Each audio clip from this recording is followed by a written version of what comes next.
Hello. കഴിഞ്ഞ 7 വർഷമായിട്ട് youth ലീഗിൻ്റെ സംസ്ഥാന പ്രസിഡൻ്റായിട്ട് നമ്മളെ നയിക്കുന്ന മുനവർ അലി ശിഹാബ് തങ്ങളുടെ ഒപ്പമാണ് നമ്മളിപ്പോൾ ഇന്നിരിക്കുന്നത്. 7 വർഷമായി നമ്മുടെ ഈ ഇത്രയും പ്രക്ഷുബ്ധ രാഷ്ട്രീയത്തിൽ ഒരു സംഘടനയെ മുന്നോട്ട് കൊണ്ടുപോകുമ്പോൾ നിങ്ങൾക്ക് തന്നെ ആലോചിക്കാം, ഒട്ടും എളുപ്പമായിരുന്നിരിക്കില്ല. പക്ഷേ അദ്ദേഹത്തിൻ്റെ ഒരു ശൈലിയും സംഭാഷണവും കണ്ടാൽ വളരെ സ്വാഭാവികമെന്ന മട്ടാണ്. പക്ഷെ സത്യത്തിൽ ഈ 7 വർഷത്തെ ഒരു ജീവിതം തിരിഞ്ഞു നോക്കുമ്പോൾ ഏറ്റവും വലിയ വെല്ലുവിളി എന്ന് തോന്നുന്നത് എന്താണ്? രാഷ്ട്രീയം എപ്പോഴും വെല്ലുവിളിയാണ്. പ്രത്യേകിച്ച് യുവജന രാഷ്ട്രീയത്തിൽ നമ്മൾ പ്രവർത്തിക്കുമ്പോൾ നമുക്കൊരുപാട് വിമർശനങ്ങൾ കേൾക്കേണ്ടി വരും. അല്ല, സ്വാഭാവികമായും നമ്മൾ പ്രതിപക്ഷത്തിലാണ് കഴിഞ്ഞ 7 വർഷം ഉണ്ടായിരുന്നത്. ആ സമയത്തൊക്കെ നമ്മൾ ഭരണകൂടത്തിനെതിരെ പറയേണ്ടി വരും, ഭരണകൂടത്തിനെതിരെ സമരം ചെയ്യേണ്ടി വരും. അപ്പോൾ സ്വാഭാവികമായും നമ്മളതിനെ കേൾക്കേണ്ടി വരും. പക്ഷേ അതൊരു പൊളിറ്റിക്സിലാവുമ്പോൾ നമ്മൾ വിമർശനം ഉണ്ടാവുന്നത് സ്വാഭാവികമാണ്. പക്ഷേ എന്നെ സംബന്ധിച്ചിടത്തോളം ഞങ്ങളങ്ങനെ പൊളിറ്റിക്കലി അറ്റാക്ക് ചെയ്യാറില്ല. പക്ഷേ ഞങ്ങളുടെ സബോർഡിനേറ്റ് കൂടെയുള്ള ആളുകളാണ് കൂടുതലും പൊളിറ്റിക്കലായി കൂടുതൽ അഗ്രസീവായി സംസാരിക്കാറ്. പക്ഷേ you have got your own stand. ഭയങ്കര വ്യക്തമായ ഒരു സ്റ്റാൻഡ് എടുക്കാറുണ്ട്. സ്റ്റാൻഡിൽ എപ്പോഴും നമ്മളെല്ലാം നമ്മൾ കൂടി ആലോചിച്ച ശേഷം നമ്മുടേതായ സ്റ്റാൻഡ് നമ്മൾ എടുക്കാറുണ്ട്. ഇപ്പോൾ ചില നിലപാടുകൾ ഒക്കെ നമ്മൾ എല്ലാം ആലോചിച്ച ശേഷം നമ്മൾ നിലപാട് വ്യക്തമാക്കാറുണ്ട്. ഞാൻ പറയുന്നത്, ഇപ്പോൾ ഒരു യൂത്ത് ലീഗ് പ്രസിഡൻ്റ് ആകുമ്പോൾ സ്വാഭാവികമായും ഒരു പ്രതിപക്ഷത്തിൽ ഇരിക്കുമ്പോൾ ഭരണപക്ഷത്തെ ശക്തമായി എതിർക്കേണ്ട ചില സാഹചര്യങ്ങളുണ്ടാവും. അപ്പോൾ സമരം ചെയ്യുമ്പോൾ പറയേണ്ടി വരും. അപ്പോൾ അങ്ങനെ ഒരു അഗ്രസീവായി സംസാരിക്കുന്നൊരു പ്രതീതിയല്ല ഞങ്ങളത് വരുന്നു. പക്ഷേ സ്വാഭാവികമായി നമുക്ക് പറയേണ്ടത് നമ്മളെ നിലപാട് പറയേണ്ടി വരും.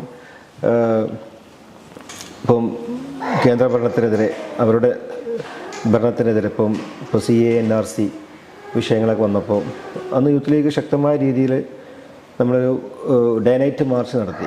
50 കിലോമീറ്റർ മലപ്പുറത്ത് നിന്ന് കോഴിക്കോടേക്കൊരു പദയാത്ര നൈറ്റിൽ പിറ്റേ ദിവസമാണ് തീർന്നത്. അപ്പോൾ ഇതൊക്കെ നമ്മൾ ചെയ്യുമ്പോൾ നമ്മൾ റോട്ടിലിറങ്ങി നമ്മൾ പാണക്കാട് തങ്ങന്മാർ റോട്ടിലിറങ്ങി സമരം ചെയ്യേണ്ടതുണ്ടോ എന്നൊക്കെയുള്ളൊരു ചോദ്യങ്ങൾ വരും. സ്വാഭാവികമായും പക്ഷേ നമ്മൾ ആ കാലങ്ങളിലേക്ക് നമ്മൾ വന്നു തുടങ്ങി എന്നുള്ള കാരണം നമ്മൾ അതിലേക്ക് പോകുമ്പോൾ എത്രയെല്ലാം ന്യായീകരണങ്ങൾ ഒരു വശത്തുനിന്ന് വന്നാലും നമ്മുടെ ഈ പൗരത്വ ബില്ല്, ഇത്തരം കാര്യങ്ങളിൽ എന്താണ് യൂത്ത് ലീഗിന്റെ ഇപ്പോഴുമുള്ള സ്റ്റാൻഡ്? അല്ല, യൂത്ത് ലീഗിന്റെ സ്റ്റാൻഡ് അന്ന് അതേ സ്റ്റാൻഡ് തന്നെയാണ് ഇപ്പോഴുമുള്ള സ്റ്റാൻഡ് എന്നത്. അത് ഇപ്പോഴുള്ള സ്റ്റാൻഡ് വെച്ചാൽ അത് നമ്മളന്ന് ഈ CA ബിൽ സമരം വന്ന CA NRC ബില്ലുകൾ പാസ്സാക്കുമ്പോൾ അതിനെതിരെ ശക്തമായ രീതിയിലുള്ള പ്രതിഷേധം ഞങ്ങൾ കൊടുത്തു. മുസ്ലിം ലീഗ് അത് നിയമപരമായി നേരിട്ട് സുപ്രീം കോടതിയിൽ കക്ഷി ചേർന്നുകൊണ്ട് അതിനെതിരെ ലീഗലായി പോയി. അപ്പോൾ ഞങ്ങൾ 40 ദിവസം ഞങ്ങൾ ഷാഹീൻ ബാഗ് സ്ക്വയർ കോഴിക്കോട് കടപ്പുറത്ത് നടത്തി. അപ്പോൾ ഇതൊക്കെ അന്ന് ആരും ഇതിനെതിരെ ശബ്ദിക്കാൻ പോലും ധൈര്യപ്പെടാത്ത സമയത്ത് ഞങ്ങൾ തന്നെ തുടക്കത്തിൽ ഇത്തരം ഒരു മുദ്രാവാക്യം ഉയർത്തിക്കൊണ്ട് ശക്തമായ പ്രതിഷേധം അന്ന് ഡൽഹി നാഷണൽ മീഡിയ ഒക്കെ കാണിച്ച് ഞങ്ങളെ മാർച്ചായിരുന്നു. കാരണം ഈ ഒരു പ്രസ്ഥാനം വരികയും ബില്ല് പാസ്സാക്കുകയും ചെയ്തപ്പോൾ ആളുകളുടെ വികാരം എത്രത്തോളം ഉണ്ടെന്നപ്പോൾ ഞങ്ങൾ നടന്ന കൂടെ ആയിരങ്ങളാണ് ഞങ്ങളെ കൂടി കോഴിക്കോടേക്ക് നടന്നത്. അപ്പം അതൊരു ഭാഗത്ത് നിന്ന് ഇപ്പോൾ 7 വർഷം നമ്മളിപ്പോൾ യൂത്ത് ലീഗിൻ്റെ പ്രസിഡൻ്റായി നിൽക്കുമ്പോൾ ഞങ്ങളെ സംബന്ധിച്ചിടത്തോളം ചലഞ്ചിനേക്കാൾ കൂടുതൽ ഞങ്ങൾ ഒരുപാട് കാര്യങ്ങൾ ഇടപെടാൻ സാധിച്ചു എന്നുള്ളതാണ്. ഞങ്ങളുടെ ഒരു റിപ്പോർട്ട് നോക്കുമ്പോൾ ഞങ്ങൾക്ക് ചാരിതാർത്ഥ്യമുണ്ട്. കുറച്ച് കാര്യങ്ങളൊന്ന് വിശദീകരിക്കാം, ഏറ്റവും ഈ ചാരിതാർത്ഥ്യം തോന്നുന്ന. അതായത് അന്ന് നമ്മൾ ആദ്യം ചെയ്തത് അന്ന് അഹമ്മദിൻ്റെ ലാസ്റ്റ് പരിപാടിയായിരുന്നു. അപ്പം അന്ന് ഈ കേരളത്തിൽ മാത്രമല്ല, ലോകത്തെ എവിടെ ആളുകൾ പ്രയാസപ്പെട്ടത്. അപ്പം അന്ന് നമ്മുടെ ബർമയിലെ ഒരു വിഭാഗം ആളുകൾ, അവർക്കെതിരെ ശക്തമായ ഒരു മനുഷ്യാവകാശ ലംഘനം, അവിടുത്തെ ആളുകളെ ചുട്ടുകൊന്നു, അവിടുത്തെ ആളുകളെ കൊല ചെയ്യപ്പെടുന്ന നാട് കടത്തി, അങ്ങനെയുള്ള ഒരു സംഭവ വികാസം ഉണ്ടായിരുന്നു. ഇന്ത്യയിലെ അന്നത്തെ ഈ ബർമയിലുണ്ടായിരുന്ന ഒരു വിഭാഗം ആളുകളുണ്ടല്ലോ, അവിടുത്തെ ഒരു പ്രദേശം. അപ്പോൾ അവിടെ ഒരു സാമുദായിക പ്രശ്നങ്ങളുണ്ടായി.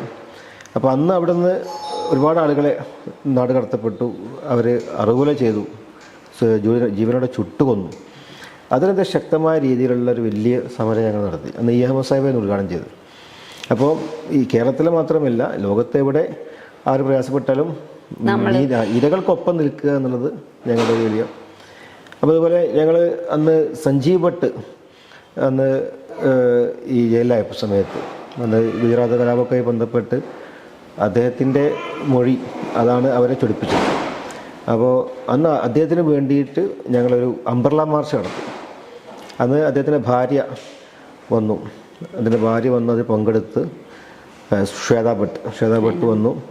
അപ്പോൾ അവർ കരയായിരുന്നു. കാരണം എൻ്റെ ഭർത്താവ് ജയിലിലായിട്ട് അവരെക്കുറിച്ച് സംസാരിക്കാൻ, അവർക്കുവേണ്ടി സംസാരിക്കാൻ നിങ്ങളുണ്ടായല്ലോ എന്നുള്ള വലിയൊരു സന്തോഷം അവർക്കുണ്ടായി. അപ്പോൾ ഞങ്ങൾ കോഴിക്കോട് നഗരത്തിൽ മുഴുവനും ആ കുട പിടിച്ച് നടന്നു. എന്നിട്ട് അവരെ കൊണ്ടുവന്നു, അവരെ കൊണ്ട് പ്രസംഗിപ്പിച്ചു. അപ്പോൾ ഞങ്ങൾ ഇപ്പം അങ്ങനെയുള്ള ഇരകൾക്കൊപ്പം ഞങ്ങളുണ്ട് എന്നുള്ള ഒരു വിശ്വാസം കൊടുക്കുകയാണ്, ആത്മവിശ്വാസം കൊടുക്കുക എന്നുള്ളതാണ്. അതുപോലെ ആസിഫ, നമ്മുടെ കശ്മീരിലെ ഒരു പെൺകുട്ടി കൊല ചെയ്യപ്പെട്ടപ്പോൾ അവർക്ക് വേണ്ടി ശക്തമായ രീതിയിലൊരു പ്രതിഷേധം നടത്തി. അവർക്ക് അവരുടെ നിയമ പോരാട്ടത്തിന് വേണ്ടി ഞങ്ങൾ ഫണ്ട് കളക്ട് ചെയ്തു. അപ്പം അതും ഒരു വലിയ ഒരു രാഷ്ട്രീയ പ്രതിരോധമാണ്. അപ്പോൾ അങ്ങനെ ഇന്ത്യയിലെ ഇരയായ ആളുകൾ ഇപ്പം മുസ്ലിം യൂത്ത് ലീഗ് കേരള സ്റ്റേറ്റ് കമ്മിറ്റി എന്നതിനപ്പുറത്തേക്ക് യൂത്ത് ലീഗിൻ്റെ നാഷണൽ കമ്മിറ്റി, നമ്മുടെ ഓഫീസ് ഭാരവാഹികളൊക്കെ അന്ന് മോബ് ലിഞ്ചിങ്ങിന് ഇരയായിട്ടുള്ള ഒരുപാട് ആളുകളെ അവരെ പോയി സന്ദർശിച്ച് അവരുടെ കുടുംബത്തിലെ ആളുകളെ ഇങ്ങോട്ട് കൊണ്ടുവന്ന് അവർക്ക് ഐക്യദാർഢ്യ പ്രഖ്യാപനം വരെ മുസ്ലിം നടത്തിയിട്ടുണ്ട്. അപ്പം അതിലൊക്കെ, അതായത് ഇപ്പോൾ ഇന്ത്യയിലെ ഒരു വലിയ ഒരു സാഹചര്യം ആരും സെക്യൂർഡ് അല്ല എന്ന് തോന്നുന്നൊരു ഭാഗത്ത് നിയമപരമായി അവർക്ക് അങ്ങനൊരു സംരക്ഷണം കിട്ടുന്നില്ല, കായികമായി കൈകാര്യം ചെയ്യപ്പെടുന്നു, അവർക്ക് സ്വതന്ത്രമായി നടക്കാൻ സാധിക്കുന്നില്ല, സഞ്ചാര സ്വാതന്ത്ര്യം നിഷേധിക്കപ്പെടുന്നു.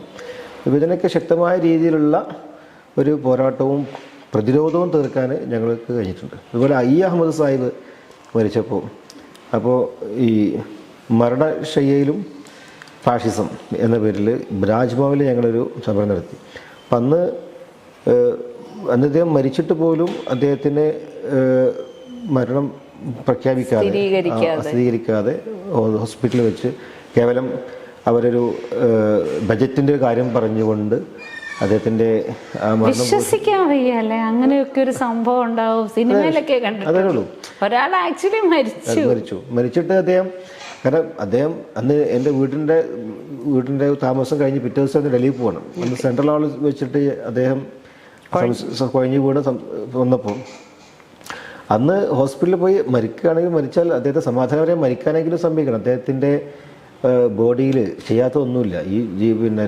ശ്വാസം തിരിച്ചു കിട്ടും വിചാരിച്ചിട്ട് മാക്സിമം അദ്ദേഹത്തെ മരിപ്പിക്കാതിരിക്കാൻ വേണ്ടി ശ്രമിക്കുകയായിരുന്നു. അപ്പോൾ അന്ന് സോണിയാഗാന്ധി, രാഹുൽ ഗാന്ധിയൊക്കെ വളരെ വികാരഭരിതമായി വന്ന് അവർ ശക്തമായ രീതിയിൽ പ്രതിഷേധിച്ചു. എന്നിട്ട് അദ്ദേഹത്തെ ഒരു ഡെഡ് ബോഡിയോട് കാണിക്കുന്ന, അല്ലെങ്കിൽ ഒരു മരിച്ച ആളോട് കാണിക്കുന്ന ഒരു നീതി പോലും അവർ കാണിച്ചില്ല എന്നുള്ളതാണ്. കേവലം ഒരു ഭരണത്തിൻ്റെ അവർക്ക് ഒരു സൗകര്യത്തിന് വേണ്ടി അങ്ങനെയും ആ ഒരു കുടുംബത്തിന് അത്ര പ്രയാസം ഉണ്ടായിട്ടുണ്ടാവും. അതുപോലെ അദ്ദേഹത്തെ സ്നേഹിക്കുന്ന ആളുകൾക്ക് അത്ര പ്രയാസം ഉണ്ടായിട്ടുണ്ടാവും. അപ്പോൾ മരണക്കിടക്കയിലും ഫാഷിസം എന്ന് പറഞ്ഞുകൊണ്ട് ഞങ്ങൾ രാജ്ഭവൻ്റെ മുമ്പിൽ ഒരു ദിവസം നീണ്ടു നിൽക്കുന്ന ഒരു ധർണ നടത്തി. അപ്പം നമ്മുടെ സമരങ്ങളൊക്കെ ഫാഷിസത്തിനെതിരെയും ഈ കേരളത്തിൽ നടക്കുന്ന നമ്മൾ ഇവിടെ പെൻഷന്, അതുപോലെ റേഷൻ പോലുള്ള സാധാരണക്കാർ അനുഭവിക്കുന്ന പ്രയാസങ്ങൾ, അതൊക്കെ വെച്ചിട്ട് നമ്മൾ കേവലം സ്റ്റേറ്റ് കമ്മിറ്റി ഒരു സമരം പ്രഖ്യാപിക്കുമ്പോൾ അത് പഞ്ചായത്ത് തലത്തിൽ, ജില്ലാ തലത്തിൽ ഒക്കെ വളരെ എഫക്റ്റീവായി താഴെക്കെട്ടിലേക്ക് പോകാറുണ്ട്. അപ്പോൾ പലപ്പോഴും 1921 ഉണ്ടായിരുന്ന രക്തസാക്ഷികളെ കുറിച്ച് വളരെ മാനിപ്പുലേറ്റഡായി ചരിത്രങ്ങൾ വളച്ചൊടിച്ചിട്ടുള്ള ഒരുപാട് പേരുകൾ വന്നു. അപ്പോൾ അതിൽ ഞങ്ങൾ കലാപം തന്നെ അല്ലായിരുന്നു. അതെ, അപ്പോൾ അതിനെക്കുറിച്ച് അത് പങ്കെടുത്ത ആളുകളെക്കുറിച്ച്, സ്വാതന്ത്ര്യ സമരത്തിൽ പങ്കെടുത്ത ആളുകളെക്കുറിച്ച് അവരുടെ പേരുകൾ എഴുതിക്കൊണ്ട് ബോർഡുകൾ സ്ഥാപിച്ചുകൊണ്ട് ഞങ്ങൾ പ്രതിഷേധം നടത്തിയിട്ടുണ്ട്. വാര്യംകുന്ന് പോലുള്ള. അപ്പം ചരിത്രത്തെ വളച്ചൊടുക്കാൻ വേണ്ടി ഒരു ഭാഗത്ത് ശ്രമിക്കുന്നു, അപ്പോൾ അതിൻ്റെ സ്ഥിതികൾ ഞങ്ങൾക്ക് ബോധ്യപ്പെടുത്തി കൊടുക്കേണ്ടത്. ഇപ്പോൾ ആ ഒരു തിരുത്തലാണ് എപ്പോഴും ഒരു മുസ്ലിം യൂത്ത് ലീഗ് എന്ന് പറയുമ്പോൾ യുവജന രാഷ്ട്രീയം എന്ന് പറയുമ്പോൾ എപ്പോഴും ഒരു തിരുത്തൽ ശക്തികളായിക്കൊണ്ട് നിലനിൽക്കുക എന്നുള്ളതാണ്. ഒരു വർഗീയ നിറമുള്ള പാർട്ടി മുസ്ലിം ലീഗിന് എന്തെല്ലാം പറഞ്ഞാലും പേരിൽ തന്നെ മുസ്ലിം എന്നുള്ളതുണ്ട്. പക്ഷെ വർഗീയതയുടെ പാർട്ടി എന്നതും വർഗീയമായി ഒരു ചായ്വുള്ള പാർട്ടിയും തമ്മിൽ ഭയങ്കര വ്യത്യാസമുള്ളത് അല്ലേ? ആ വ്യത്യാസം അങ്ങനെ തന്നെ നിലനിർത്തിക്കൊണ്ട് പോകുന്നതായിരിക്കില്ലേ അങ്ങ് നേരിടുന്ന വലിയൊരു വെല്ലുവിളി? പിന്നെ why you are aligning with Muslim League party, communal party. അപ്പോൾ പുള്ളി അത് വാഷിങ്ടൺ DC പ്രസ് ക്ലബിൽ ചോദിച്ചത്. അതേപോലെ it is Muslim League never been a communal party, it is a secular party. അപ്പോൾ those who have not studied about Muslim League they are telling about this. അത് തന്നെയാണ് ഞങ്ങളെ സംബന്ധിച്ചിടത്തോളം. ഇപ്പോൾ മുസ്ലിം ലീഗ് എന്നുള്ളൊരു പാർട്ടിയുടെ പേരുണ്ടെങ്കിലും ഇതൊരു മുസ്ലിം പാർട്ടിയല്ല. ഇതിന് ഒരിക്കലും അത് വർഗീയതയായി കേരളം കണ്ടില്ല. കാരണം മുസ്ലിം ലീഗ് ഇവിടെ ജയിക്കുന്നത് ഒരു മുസ്ലിങ്ങളുടെ വോട്ട് കൊണ്ട് മാത്രമല്ല. ഇവിടുത്തെ ഹൈന്ദവരും ക്രൈസ്തവരും മറ്റ് വിശ്വാസികളും വിശ്വാസമില്ലാത്തവരൊക്കെ വോട്ട് ചെയ്തുകൊണ്ടാണ് മുസ്ലിം ലീഗ് അധികാരത്തിൽ വരുന്നതും ഇവിടെ ജയിക്കുന്നതും. അപ്പോൾ അതുകൊണ്ട് തന്നെ മുസ്ലിം ലീഗ് അതൊരു പൊതു സ്വീകാര്യതയുള്ള ഒരു മതേതര പാർട്ടിയാണെന്നുള്ള കേരളത്തിലെ ജനങ്ങൾ ഇപ്പോൾ വിശ്വസിക്കുന്നുണ്ട്. അതിന് ഉദാഹരണമാണ് ഇപ്പോൾ കേരളത്തിൽ എന്ത് വരുമ്പോഴും മുസ്ലിം ലീഗ് എന്ന് വരുമ്പോൾ ഒരുപാട് മറ്റുള്ള ഈ പല പേരിലുള്ള പാർട്ടികളൊക്കെ ഉണ്ടാകുമ്പോഴും മുസ്ലിം ലീഗ് ആ പേര് നിലനിർത്തിക്കൊണ്ട് തന്നെ ഏറ്റവും നല്ല മതേതര പാർട്ടി ഇവിടെ നമുക്ക് ഇവിടെ നിലനിൽക്കാൻ സാധിക്കുന്നുണ്ട്. അത് നമ്മുടെ സമീപനം. നമ്മളിവിടെ എല്ലാവരെയും ചേർത്ത് പിടിച്ചുകൊണ്ട് ഇപ്പോൾ ഇവിടെ ഭരണം കിട്ടുമ്പോൾ ഇവിടെ എല്ലാ വിഭാഗം ആളുകൾക്കും നേട്ടം കിട്ടുന്ന രീതിയിലാണ് ഇവിടെ നമ്മൾ കാര്യങ്ങൾ ചെയ്യാറ്. ഇപ്പം ക്രൈസ്തവരുടെ അവരുടെ സ്ഥാപനങ്ങൾ അവർക്ക് അഫിലിയേഷൻ കൊടുത്തുകൊണ്ട് ഇവിടുത്തെ ഹൈന്ദവരുടെ NSSൻ്റെ എല്ലാം ഇപ്പോൾ മുസ്ലിം ലീഗ് വിദ്യാഭ്യാസ മന്ത്രിസ്ഥാനം ഇവിടെ വഹിക്കുമ്പോൾ ഇവിടുത്തെ എല്ലാ സമുദായത്തിനും അതിലൂടെ കിട്ടുന്നുണ്ട്. ഇവിടെ മുസ്ലിങ്ങൾക്ക് മാത്രമല്ല ഇവിടെ കോളേജ് വെച്ച് കൊടുത്തിട്ടുള്ളത്. അപ്പോൾ അങ്ങനെ ഒരു പക്ഷേ മുസ്ലിം ഇതൊരു ബ്രിഡ്ജാണ്. ഇപ്പം കൈതമിലെ Muhammad Ismail Sahib, the founder of Muslim League, what he had told about the politics എന്ന് വെച്ചാൽ it is a bridge between the democracy and the minority. ഇവിടുത്തെ ന്യൂനപക്ഷങ്ങൾ അവരെയും ഡെമോക്രസിയും തമ്മിൽ അടുപ്പിക്കാനുള്ളൊരു പാലം. ആ പാലത്തിൽ നിന്ന് മുസ്ലിം ലീഗ് ഒരിക്കലും വ്യതിചലിച്ചില്ല. ഞങ്ങൾ ഒരു ഭാഗത്ത് ഒരു കയ്യിൽ നമ്മുടെ ഭരണഘടന, മറ്റേ നമ്മുടെ വിശ്വാസം, ഇത് രണ്ടും ഒരുമിച്ച് കൊണ്ടുപോകുന്നതാണ്. അപ്പോൾ ഇതിൽ ഈ ഭരണഘടനയ്ക്ക് യാതൊരു പോറേൽപ്പിക്കാതെ അതേപോലെ നമ്മുടെ വിശ്വാസത്തെയും നമ്മുടെ സ്വത്വബോധത്തെയും അതിനൊരു കളങ്കം വരാതെ സ്വത്വബോധം നിർത്തിക്കൊണ്ട് വിശ്വാസത്തിൽ ഊന്നിക്കൊണ്ട് ജനാധിപത്യത്തെ വിശ്വസിച്ചുകൊണ്ട് ഭരണഘടനയിൽ അധിഷ്ഠിതമായി നിന്നുകൊണ്ട് നമുക്ക് എന്ത് നേടിയെടുക്കാൻ സാധിക്കും എന്നതിനെക്കുറിച്ചായിരുന്നു ഇതുവരെയും ഞങ്ങളൊരു രാഷ്ട്രീയ പരീക്ഷണമായിട്ട് ഉപയോഗിച്ചത്. അതുകൊണ്ട് തന്നെ നമുക്ക് കിട്ടാനുള്ള അവകാശങ്ങൾ അത് ജനാധിപത്യപരമായി ഉള്ള പോരാട്ടത്തിലൂടെ നമുക്ക് സാധിച്ചു. അപ്പോൾ അങ്ങനെയുള്ള അത് എല്ലാവരും അപ്പം നമ്മൾ ആരെയും ആരെയും അവകാശങ്ങളിൽ നിന്ന് നമ്മൾ കോരിയെടുക്കാൻ ശ്രമിക്കുന്നില്ല. നമുക്ക് കിട്ടാനുള്ള അർഹതപ്പെട്ട അവകാശം അത് നേടിയെടുക്കാനും മറ്റുള്ളവർക്ക് കൂടി, പ്രത്യേകിച്ച് ദളിത് പിന്നോക്ക വിഭാഗം ആളുകൾ, അവരെയും ചേർത്ത് പിടിച്ചുകൊണ്ട് അവർക്കൊരു ദളിത് ലീഗ് എന്ന് പറഞ്ഞുകൊണ്ട് മുസ്ലിം ലീഗ് അവർക്ക് വേണ്ടി പാർട്ടി ഉണ്ടാക്കിയിട്ടുണ്ട്. അപ്പോൾ അവർക്ക് അണിനിർന്നുകൊണ്ട് അവരെ രാഷ്ട്രീയപരമായി, കാരണം കുറേ റിസർവ് സീറ്റുകളൊക്കെ ഇവിടെ നൽകപ്പെടുന്നുണ്ട് നമ്മുടെ ഈ പാർലമെൻ്ററി പൊളിറ്റിക്സിൽ. അപ്പോൾ നമ്മൾ അവർക്കും അവസരം കൊടുക്കണം. ഈ ജനറൽ സീറ്റിൽ തന്നെ അത്തരം ആളുകളെ നിർത്തിക്കൊണ്ട് തന്നെ ഞങ്ങൾ മത്സരിപ്പിച്ചിട്ടുണ്ട്. അപ്പോൾ അത് എല്ലാവരുടേതാണ്. അപ്പോൾ അവരൊക്കെ എല്ലാവരും ഇപ്പം മുസ്ലിം ലീഗിന് കിട്ടിയ സ്വീകാര്യത, ഇപ്പം ഇവിടെ ക്രമസമാധാനം നിർത്തുന്നതിൽ മുസ്ലിം ലീഗ് വഹിക്കുന്ന പങ്ക്, ഇവിടെ ഏത് രീതിയിലും കലാപങ്ങളോ ഇപ്പോൾ ഞങ്ങളുടെ പിതാവ് കാണിച്ച പോലുള്ള എല്ലാ അത്തരം സമാനമായ വിഷയങ്ങളിലൊക്കെ അതേ നിലപാട് സ്വീകരിക്കാൻ നമുക്ക് കഴിയുന്നു. അത് ഞങ്ങൾ സ്വീകരിക്കുന്നു. അതുകൊണ്ട് തന്നെ ഒരിക്കലും വർഗീയ പാർട്ടിയല്ല എന്നുള്ളത്, മുസ്ലിം ലീഗിൻ്റെ ശത്രുക്കൾ മാത്രമാണ് വർഗീയ പാർട്ടി എന്ന് പറയുന്നത്. ഇവിടെ ഒരു പൊതുസമൂഹം എന്നും മുസ്ലിം ലീഗിനെ ഒരു മതേതര പാർട്ടിയാണ് ആയിട്ടാണ് കാണുന്നത്.